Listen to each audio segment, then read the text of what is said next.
ভালোবাসা, রসুল আমার আলোর আশা, রসুল আমার প্রেম বিরহের মূল আলোচনা, রসুল আমার কাজে কর্মে অনুপ্রেরণা। আল্লাহুম্মা সাল্লি আলা সাইয়্যিদিনা মাওলানা মুহাম্মদ ওয়া আলা আলি সাইয়্যিদিনা হাবিবিনা মুহাম্মদ। আলহামদুলিল্লাহ। ঐতিহ্যবাহী গোদাড়া দারুস সুন্নাহ হাফিজিয়া মাদ্রাসার উদ্যোগে ঐতিহাসিক তাফসিরুল কোরআন মাহফিলের দ্বিতীয় রজনী আজকের মাহফিলের সম্মানিত প্রধান অতিথি সাহেব আলহাজ কাজী আলাউদ্দিন সাহেব, আতালাল্লাহু আমরাহু ওয়া বারাকাল্লাহু ফি হায়াতি। সকলে বলছি আল্লাহুম্মা আমিন। আজকের মাহফিলের সম্মানিত প্রধান বক্তা, বিশিষ্ট আলেমে দ্বীন, সারা বাংলার আলোড়ন সৃষ্টিকারী বক্তা হাফেজ মাওলানা মনোয়ার হোসেন মুবিন। আল্লাহ পাক রব্বুল আলামিন তার এই গোলামকে গোটা পৃথিবীর জন্য কবুল ও মঞ্জুর করেন। সকলে বলছি আল্লাহুম্মা আমিন। আজকের মাহফিলের সম্মানিত দ্বিতীয় বক্তা মাওলানা শামসুল আরফিন সাহেব। আল্লাহ পাক রব্বুল আলামিন তার এই গোলামের কণ্ঠকে গোটা বিশ্বব্যাপী কবুল ও মঞ্জুর করেন। সকলে বলছি আল্লাহুম্মা আমিন। সামনে ধুলোর আসনে বসা সম্মানিত মুরব্বিগণ ইকরাম, উপস্থিত প্রাণ প্রিয় যুবক ভাইয়েরা, কলিজার টুকরো শিশু মাসুম বাচ্চারা, পদ্মার অন্তর আড়ালে সম্মানিতা মা এবং বোনেরা, সুন্নাত তরিকায়ে সালাম, আসসালামু আলাইকুম ওয়া রাহমাতুল্লাহি ওয়া বারাকাতুহু। সর্বপ্রথম সেই মহান মালিকের দরবারে লক্ষ কোটি কালিমাতুর শুকরিয়া আদায় করছি যে আল্লাহ পাক রব্বুল আলামিন এমন একটি মুহূর্তে জান্নাতি বাগানে কোরআনের ময়দানে বসার তৌফিক দান করেছেন। এই জন্য আমরা মহান মালিকের দরবারে আকাশ বাতাস মুখরিত করে আল্লাহ তাআলার প্রশংসা আদায় করছি। সকলে বলছি আলহামদুলিল্লাহ। সম্মানিত উপস্থিতি হাজিরিন, আল্লাহর প্রশংসা আদায় করে কি কখনো শেষ করা যাবে? কখনো শেষ করা যাবে না। কারণ এখান থেকে 2 বছর আগে এমন একটি তাফসীর মাহফিল করার জন্য অনুমতির প্রয়োজন ছিল, ঠিক না? এখান থেকে 2 বছর আগে এমন একটি প্রোগ্রাম করার জন্য কাদের কাছ থেকে অনুমতি নিতে হবে? এলাকার পাতিনেতা এক কথায় তার জন্মের ঠিক নাই, এই নেতার কাছ থেকে মাহফিল করার জন্য অনুমতি নিয়ে বক্তা যদি স্টেজে কোরআন হাদিসের হক কথা বলেছে, বক্তার সামনে থেকে মাইকটা কেড়ে নিয়ে বক্তাকে স্টেজ থেকে নামিয়ে দিতে পর্যন্ত বাধ্য করেছে, ঠিক কিনা বলেন?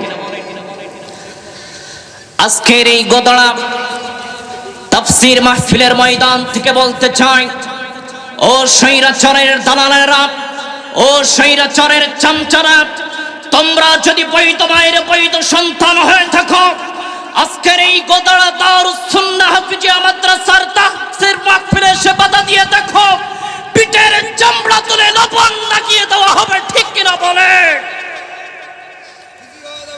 আমার মুসলমান ভাইয়েরা, বাধা দিতে আসুক, এক একটা করে সাইজ করা হবে, ঠিক কিনা বলেন? আমার মুসলমান ভাইয়েরা, আল্লাহ পাক রব্বুল আলামিন সেই স্বৈরাচার দেশটিকে তাড়িয়েছেন। আমরা সেই মহান মালিকের দরবারে আর একটিবার কালিমাতুশ শুকরিয়া আদায় করছি। সকলে বলছি আলহামদুলিল্লাহ। লক্ষ করে দরুদ বর্ষিত হোক মানবতার শিক্ষক আপনার আমার নবী তো জাহানের নবী সাইয়্যিদুল মুরসালিন খাতামান নবিয়্যিন রাহমাতুল লিল আলামিন। সকলে বলছি সাল্লাল্লাহু আলাইহি ওয়াসাল্লাম। সম্মানিত উপস্থিতি হাজিরিন, আমি পবিত্র কোরআনুল কারীম থেকে সূরা আজ-জুমারের 52 নম্বর আয়াতে কারিমা আমি আপনাদের সামনে তেলাওয়াত করেছি। রাসূলের অগণিত বাণী থেকে একটি হাদিস আমি আপনাদের সামনে উপস্থাপনা করেছি। আসুন আমরা আলোচনার ভিতরে প্রবেশ করতে চাই। প্রবেশ করার পূর্বে আমি কিছু আমলের কথা বলতে চাই। শুনতে রাজি আছেন তো? যে আমলের কথাগুলো বলবো আল্লাহ তাআলা আমাদেরকে সকলকে পরিপূর্ণভাবে আমল করার তৌফিক দান করুন। সকলে বলছি আল্লাহুম্মা আমিন। সম্মানিত ভাইরা আমার, আল্লাহর নবী বিশ্ব নবী সাল্লাল্লাহু আলাইহি ওয়াসাল্লাম সাহাবায়ে কিরামদেরকে নিয়ে বসে আছেন। একজন গরীব সাহাবী এসে বললেন, ওগো নবীজি, আমার সংসারের ভিতরে খুবই অভাব, আমার পরিবারের ভিতরে খুবই অভাব। ওগো নবীজি, আপনি এমন কিছু আমলের কথা আমাকে বলেন যে আমলগুলো করলে আল্লাহ তাআলা আবার সকল প্রকারের অভাব অনটন যেন দূর করে দেয়। আগে ঘোষণা করছি, আবারও ঘোষণা করছি, বাজার টোটালি বন্ধ করে দিন। আপনারা আমাদের অনুরোধ রাখেন নাই, আপনারা বাজার টোটালি বন্ধ করে দেন। বেচাকেনা করলে কিন্তু সমস্যা হয়ে যাবে। আমাদের গ্রাম পুলিশ ভাইরা রয়েছে, তাদেরকে অনুরোধ করছি আপনারা একটু বাজারে যেয়ে সমস্ত দোকানগুলো বন্ধ করে দেন। সমস্ত বাজার বন্ধ হয়ে যাবে। আল্লাহর নবী বিশ্ব নবী সাল্লাল্লাহু আলাইহি ওয়াসাল্লাম বললেন, ও সাহাবীরে, আমি নবীজি তোমাকে দুইটা আমলের কথা বলে দিলাম। এক নম্বর আসসালামু ক্বাবলাল কালাম। তুমি যখন বাসার ভিতরে প্রবেশ করবে, বাসার ভিতরে যেই থাকুক না কেন, যদি তোমার স্ত্রী থাকে স্ত্রীকে সর্বপ্রথম সালাম প্রদান করবা। যদি তোমার সন্তান থাকে সন্তানকে সালাম প্রদান করবা। যদি তোমার পিতামাতা থাকে তাকে তুমি সালাম প্রদান করবা। আসসালামু ক্বাবলাল কালাম, আগে সালাম প্রদান করবা, তারপরে কথাবার্তা বলবা। শুধু তাই নয়, যদি বাড়িতে কেউ না থাকে তাহলে নিজেকেই নিজে সালাম দিবা। আর 2 নম্বর, বেশি বেশি সূরাতুল ইখলাস পাঠ করবা। ওই গরীব সাহাবী এই দুইটা আমলের কথা বলে আল্লাহর নবী বিশ্ব নবী সাল্লাল্লাহু আলাইহি ওয়াসাল্লামের কাছ থেকে বিদায় নিলেন। ওই গরীব সাহাবী এই দুইটা আমল নিয়মিত পালন করতে লাগলেন। কিছুদিন মধ্যে আল্লাহ পাক রব্বুল আলামিন ওই গরীব সাহাবীর সংসারের সকল প্রকারের অভাব অনটন দূর করে দিয়েছেন। বলেন সুবহানাল্লাহ। আমরা মুসলমান দাবি করি, দুনিয়ার একজন চরিত্রহীন লম্পট নেতার কাছে যখন যাই, নেতাকে সর্ব অবস্থায় যখন দেখায় রাস্তাঘাটে সব সময় আপনি আমি সালাম প্রদান করি, কিন্তু বাড়িতে যখন প্রবেশ করি, বাড়িতে যেই থাকুক না কেন, ধরেন আপনার স্ত্রী আছে, আপনার পিতামাতা আছে, তাদেরকে সালাম প্রদান করতে চান না, আপনি কেন সালাম দিবেন না ভাই? আল্লাহর রাসূল বলেছেন, আসসালামু ক্বাবলাল কালাম, আগে সালাম দিবা তারপরে কথাবার্তা বলবা। আপনি আমি সেই নবীর উম্মত দাবি করি, কিন্তু সালাম প্রদান করি না। আবার মুসলমান ভাইরা আরেকটি আমলের কথা বলতে চাই। নবী করিম সাল্লাল্লাহু আলাইহি ওয়াসাল্লাম বলেন, আমার কোন উম্মত যদি রাতে ঘুমানোর পূর্বে 100 বার সূরাতুল ইখলাস পাঠ করতে পারে, আর ওই ঘুমের ভিতরে যদি মৃত্যু হয়ে যায়, কাল কিয়ামতের ময়দানে আল্লাহ পাক রব্বুল আলামিন তার ওই বান্দাকে ডান দিক থেকে জান্নাতে যাওয়ার পারমিশন দিয়ে দিবে। শুধু তাই নয়, নবী করিম সাল্লাল্লাহু আলাইহি ওয়াসাল্লাম আরো বলেন, আমার কোন উম্মত যদি প্রতিদিন 100 বার সূরাতুল ইখলাস তেলাওয়াত করে, 100 বার সূরাতুল ইখলাস পাঠ করতে পারে, আল্লাহ পাক রব্বুল আলামিন আমার ওই উম্মতের পিছনের 50টি বছরের গুনাহ খাতাগুলো আল্লাহ পাক রব্বুল আলামিন মুহূর্তের ভিতরে মাফ করে দিবে। আমার মুসলমান ভাইরা, যে আমলের কথাগুলো বলেছি আল্লাহ তাআলা আমাদের সকলকে পরিপূর্ণভাবে আমল করার তৌফিক দান করুন। সম্মানিত উপস্থিতি হাজিরিন, আমি আপনাদের সামনে পবিত্র কোরআনুল কারীম থেকে একটি আয়াত কারিমা তেলাওয়াত করেছি। বিশ্বনবী সাল্লাল্লাহু আলাইহি ওয়াসাল্লামের অগণিত হাদিস থেকে একটি হাদিস আমি আপনাদের সামনে তেলাওয়াত করেছি। আসুন আমরা আলোচনার ভিতরে প্রবেশ করি।